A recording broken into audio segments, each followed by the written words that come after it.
मोहिनी अपने कामों को निपटा कर कॉलेज की तैयारी कर रही थी कि उसी बीच उसके मोबाइल फ़ोन की घंटी बजी। वह एक ख़ास तरह की रिंगटोन थी। वह रिंगटोन उसने अपने प्रेमी महेश के फ़ोन नंबर के साथ सेट कर रखी थी। इसीलिए रिंगटोन बजते ही वह समझ गई कि महेश का फ़ोन आया है। महेश का फ़ोन आने पर उसका दिमाग गुस्से से झंझनाने लगा। एक समय ऐसा भी था जब उसका फ़ोन आता था तो वह खुशी के मारे फूले नहीं समाती थी, लेकिन अब उसका फ़ोन आते ही वह टेंशन में आ गई। एक दिन तो उसके मन में आया कि वह फ़ोन काट दे या यूँ घंटी बजने दे। कुछ देर तक वह फ़ोन नहीं उठाएगी तो वह अपने आप ही फ़ोन नहीं करेगा। लेकिन दूसरे ही पल में विचार आया कि नहीं, आज वह आखिरी बार उससे बात कर ही ले कि आखिर ऐसा कब तक चलेगा। यही सोचकर उसने फ़ोन रिसीव कर लिया। तभी महेश बोला, मैं 1-1.5 घंटे में आ रहा हूँ, तुम तैयार रहना। मोहिनी लेकिन सुनो तो अपनी बात कहने की कोशिश की। महेश जानता था कि वह महेश से मिलने जाती थी तो वह उसकी पसंद के कपड़े पहनती थी। जाने से पहले वह खूब मेकअप करती थी और बीच रास्ते में उसके लिए चॉकलेट खरीद कर ले जाती थी। घर से निकलते ही उसका दिल करता था कि उड़कर चली जाए। तब उसके पैरों में पंख लगे रहते थे और दिल बेतहाशा धड़कता था। लेकिन अब बात और थी। महेश से मिलने जा रही थी। उसके मन में बेचैनी थी कि न जाने आज भी महेश उसके सवालों का ठीक ठाक जवाब देगा या नहीं, या हमेशा की तरह अपनी हवस की आग बुझाएगा और चलता बनेगा। इन्हीं ख्यालों में डूबी मोहिनी ने कमरे पर ताला लगाकर वह बाहर आ गई। सड़क पर धीरे धीरे पैदल चलती मोहिनी अभी आधा किलोमीटर भी नहीं चली थी कि महेश की बाइक उसके नज़दीक आकर रुक गई। लेकिन कुछ कहे सुने वह कूदकर महेश के बाइक पर बैठ गई। महेश तेज गति से बाइक चलाता हुआ निकल गया। वह इतनी नाराज़ थी कि उसने रास्ते में उससे कोई बात नहीं की। महेश के दोस्त ने जैसे ही अपने दोस्त की मासूका के साथ घर पर आया, देखा हर बार की तरह चुपचाप घर से बाहर निकल गया। महेश और मोहिनी एक कमरे में चले गए। अंदर पहुंचते ही महेश ने पहला काम दरवाज़ा बंद करने का किया। इसके बाद हर बार की तरह उसने मोहिनी को अपनी बाहों में भर लिया और उसे चूमने लगा। अपनी परेशानी में डूबी मोहिनी को महेश की यह हरकत पसंद नहीं आई। उसने उसे धक्का दे दिया। फिर बोली, आज यह सब नहीं चलेगा, पहले मेरे सवालों का जवाब दो। महेश के ऊपर तो मिलन का भूत सवार था। प्रेमिका के व्यवहार से उसे झटका लगा, पर उसे इस बात का अफसोस था कि थोड़ी देर के बाद मोहिनी नॉर्मल हो जाएगी, क्योंकि बीते 1 साल से यही हो रहा था। मोहिनी हर बार उससे यही पूछती, महेश तुम शादी कब करोगे? आखिरकार हमारे इस रिश्ते का नाम क्या है? मैं खुद को भी मुंह दिखाने लायक नहीं रही। तुम आखिर समझते क्यों नहीं हो? उसकी बातों को वह एक कान से सुनता, दूसरे से निकाल देता था। उसका मकसद अपनी वासना को शांत करना होता था, इसीलिए वह किसी तरह उसे बहला फुसलाकर रास्ते पर लाकर अपनी इच्छा पूरी कर लेता था। इस तरह पिछले 2 सालों में वह मोहिनी की रग रग से वाकिफ़ हो चुका था। काफ़ी देर तक वह प्रेमिका की बातों को सुनता रहा। मोहिनी की बात पूरी हो जाने के बाद वह अपनी मीठी बातों से उसे संतुष्ट करने की कोशिश करने लगा, लेकिन मोहिनी उसकी बात मानने को तैयार नहीं थी। अपनी बातों से बहलाने की कोशिश करते हुए महेश को कई घंटे बीत चुके थे। मोहिनी ने भी शायद खुद को उसके सामने समर्पण न करने का फैसला कर रखा था। जब काफ़ी देर हो गई तो महेश गुस्से में बोला, मोहिनी तुम यह बताओ कि हमारे बीच यह सब पहली बार थोड़ी ना हो रहा है जो तुम इस तरह की बातें कर रही हो। मोहिनी ने कहा, पहले जो भी हुआ उसे भूल जाओ, लेकिन अब नहीं होगा।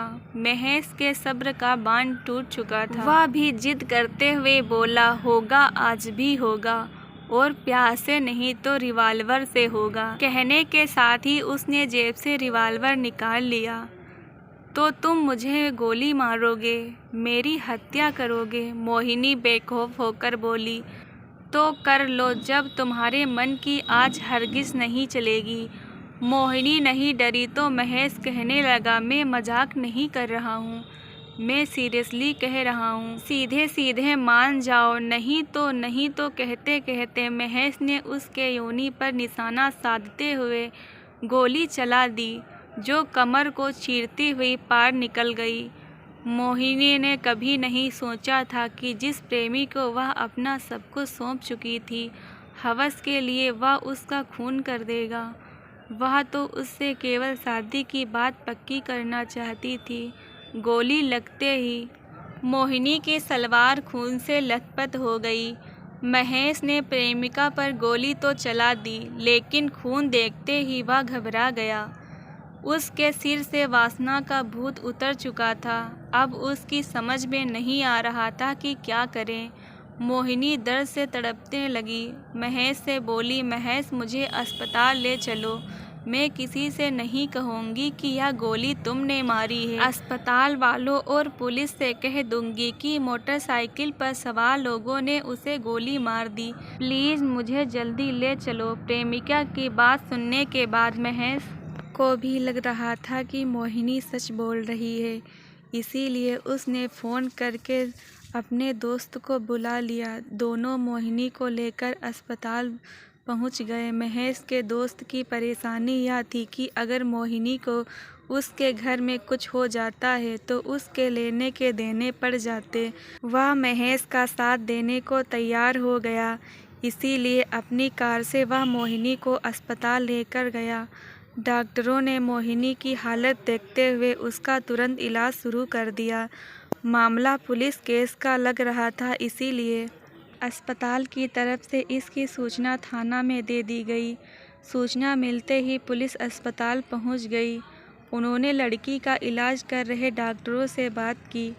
डॉक्टरों ने जब बताया कि लड़की बयान देने की हालत में नहीं है, तो उन्होंने लड़की को अस्पताल लाने वाले महेश से बात की। उनसे बात करने के बाद वह हैरानी में पड़ गए कि एक लड़की को दिन दिहाड़े गोली आखिर किसने मारी, और गोली भी उसके खास अंग को निशाना साधते हुए। महेश हद तक अपनी घबराहट पर काबू पा चुका था। उसे उम्मीद थी कि ठीक होने पर मोहिनी भी पुलिस को गुमराह करने वाला बयान दे देगी और वह बच जाएगा। रमेश ने बयान में बताया कि मोहिनी दोपहर को मुझे फ़ोन कर बताया था कि वह कॉलेज जा रही थी, तभी रास्ते में युवकों ने पीछे से आकर उसे गोली मार दी। यह खबर मिलने पर मैंने तुरंत अपने दोस्त को फ़ोन करके बुलाया और उसकी जीप में डालकर अस्पताल ले गए।